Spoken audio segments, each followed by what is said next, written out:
महाभारत के युद्ध में ये 6 महान योद्धा होते तो क्या होता। ऐसे कई योद्धा थे जो महाभारत के युद्ध या कहे कि कुरुक्षेत्र के युद्ध में भाग लेने से वंचित रह गए। ये भी कह सकते हैं कि श्री कृष्ण की नीति के चलते ही ऐसा हुआ। आओ जानते हैं उन महान योद्धाओं के नाम जो महान युद्ध का हिस्सा नहीं बन सकते, और यदि वे इस युद्ध में होते तो युद्ध और भी ज्यादा दिलचस्प हो जाता। 1. जरासंध। जरासंध यदि महाभारत के युद्ध में होता तो युद्ध का रुख कुछ और होता, लेकिन श्री कृष्ण को मालूम था कि महाभारत का युद्ध होना है। उसके पहले ही उन्होंने कई महान योद्धाओं में से एक जरासंध को भी मारने की युक्ति सोच ली थी। उन्होंने भीम के हाथों पहले ही अपने सबसे शक्तिशाली शत्रु को निपटा दिया था। जरासंध को मारने बहुत ही मुश्किल था। 2. शिशुपाल। जरासंध का खास और श्री कृष्ण की बुआ का लड़का शिशुपाल भी बहुत ही शक्तिशाली था।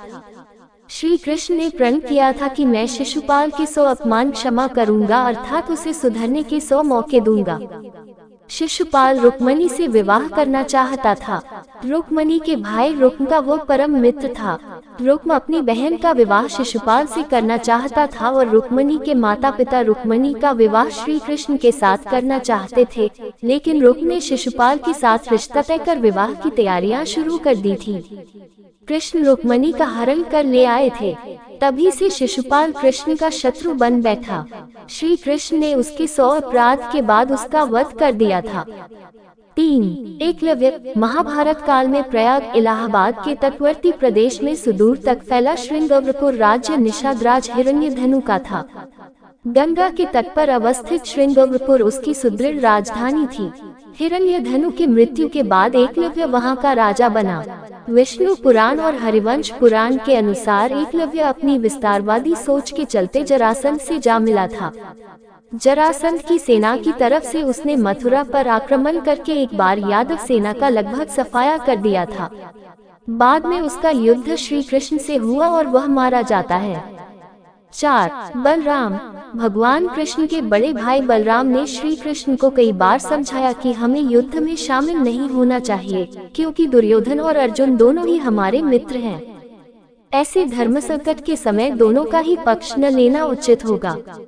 बलराम जी शिविर में जाकर दुर्योधन से कहते हैं कि अब जिस तरफ कृष्ण हो उसके विपक्ष में कैसे जाऊं। भीम और दुर्योधन दोनों ने ही मुझसे गदा सीखी है, दोनों ही मेरे शिष्य हैं, दोनों पर मेरा एक जैसा स्नेह है। इन दोनों कुरुवंशियों को आपस में लड़ते देखकर मुझे अच्छा नहीं लगता, अतः मैं तीर्थ यात्रा पर जा रहा हूँ। 5. काल्यवन। पुराणों के अनुसार जरासंध ने 18 बार मथुरा पर चढ़ाई की, 17 बार वह असफल रहा। अंतिम चढ़ाई में उसने एक विदेशी शक्तिशाली शासक काल्यवन को भी मथुरा पर आक्रमण करने के लिए प्रेरित किया। काल्यवन की सेना ने मथुरा को घेर लिया। उसने मथुरा नरेश के नाम संदेश भेजा और युद्ध के लिए 1 दिन का समय दिया। श्री कृष्ण ने उत्तर में भेजा कि युद्ध केवल कृष्ण और काल्यवन में हो, सेना को व्यर्थ क्यों लड़ाएं। काल्यवन ने स्वीकार कर लिया। कृष्ण और काल्यवन का युद्ध हुआ और कृष्ण रण की भूमि छोड़कर भागने लगे तो काल्यवन भी उनके पीछे भागा। भागते भागते कृष्ण एक गुफा में चले गए, काल्यवन भी वहीं घुस गया। गुफा में काल्यवन ने एक दूसरे मनुष्य को सोते हुए देखा। काल्यवन ने उसे कृष्ण समझकर कसकर लात मार दी और वह मनुष्य उठ पड़ा। उसने जैसे ही आंखें खोली और इधर उधर देखने लगे, तब सामने उसे काल्यवन दिखाई दिया। काल्यवन उसके देखने से तत्काल ही जलकर भस्म हो गया।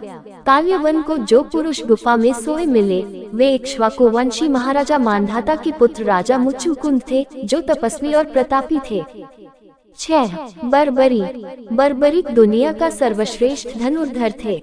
बर्बरीक के लिए 3 बाण ही काफी थे, जिसके बल पर वे कौरवों और पांडवों की पूरी सेना को समाप्त कर सकते थे। युद्ध के मैदान में भीम पौत्र बर्बरीक दोनों खेमों के मध्य बिंदु एक पीपल के वृक्ष के नीचे खड़े हो गए और यह घोषणा कर डाली कि मैं उस पक्ष की तरफ से लड़ूंगा जो हार रहा होगा। बर्बरीक की इस घोषणा से कृष्ण चिंतित हो गए। तब भगवान श्री कृष्ण ब्राह्मण का भेष बनाकर सुबह बर्बरीक के शिविर के द्वार पर पहुंच गए और दान मांगने लगे। बर्बरीक ने कहा, मानवो ब्राह्मण, क्या चाहिए? ब्राह्मण रूपी कृष्ण ने कहा कि तुम दे न सकोगे। लेकिन बर्बरीक कृष्ण के जाल में फंस गए और कृष्ण ने उससे उसका शीश मांग लिया। बर्बरीक द्वारा अपने पितामह पांडवों की विजय हेतु स्वेच्छा के साथ शीश दान कर दिया गया। बर्बरीक के इस बलिदान को देखकर दान के पश्चात श्री कृष्ण ने बर्बरीक को कलियुग में स्वयं के नाम से पूजित होने का वर दिया। आज बर्बरीक को खाटू श्याम के नाम से पूजा जाता है। जहां कृष्ण ने उसका शीश रखा था उस स्थान का नाम खाटू है। इनके अलावा पौंड्रक, नरकासुर जैसे कई और भी योद्धा थे जिन्होंने युद्ध में भाग नहीं लिया था, अन्यथा युद्ध का चित्र कुछ और ही होता। वीडियो को अंत तक देखने के लिए हृदय से धन्यवाद। कृपया इस वीडियो को लाइक और चैनल को सब्सक्राइब करें, साथ में अपने अमूल्य कमेंट करके दोस्तों के साथ शेयर करें।